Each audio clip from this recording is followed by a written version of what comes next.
MTK-nın sınağını nəzərdən keçirəcəyik. Gəlin baxaq, sual bizdən nəyi tələb eləyir?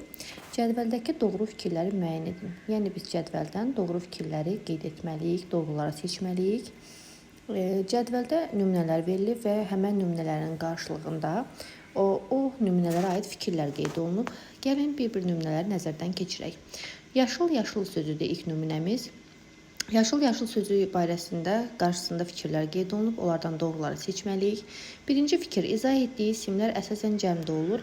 Bəli, yaşıl sözündən sonra gələn isimlər məhz cəmdə işlənir, cəmdə olur fikir, tamamilə doğru fikirdir. Biri doğru cavab variantları arasında seçirik. İkinci fikrimiz, çoxaltma dərəcəsində olan sifətdir. Burada yaşıl sözündə çoxaltma dərəcəsinin nə sintaktik, nə də morfoloji üsulla yaranması üsullarından heç birisini görmürük.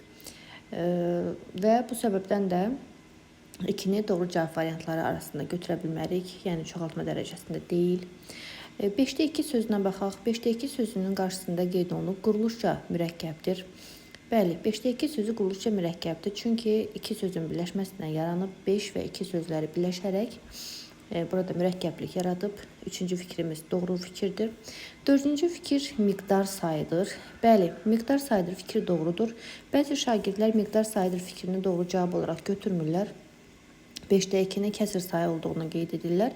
Bəli, 5-də 2 kəsir sayıdır, amma miqdar sayının bir növü hesab olunur kəsir sayı. Əlbəttə ki, miqdar sayı olması onun doğru fikri hesab etməli olduğumuz fikirdir.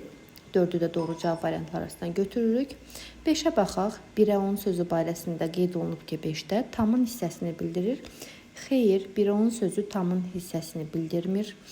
Əşyaya deyil, hərəkətə aid olur. Bəli, əşyaya deyil, məhz hərəkətə aid olur. Çünki 1-ə 10 sözü məhz zərfdir. Bu səbəbdən də 6-nı da doğru cavab variantları sırasında götürürük. Doğru cavab variantımız olacaqdır. 1, 3, 4 və 6. Doğru cavab variantımız C variantı.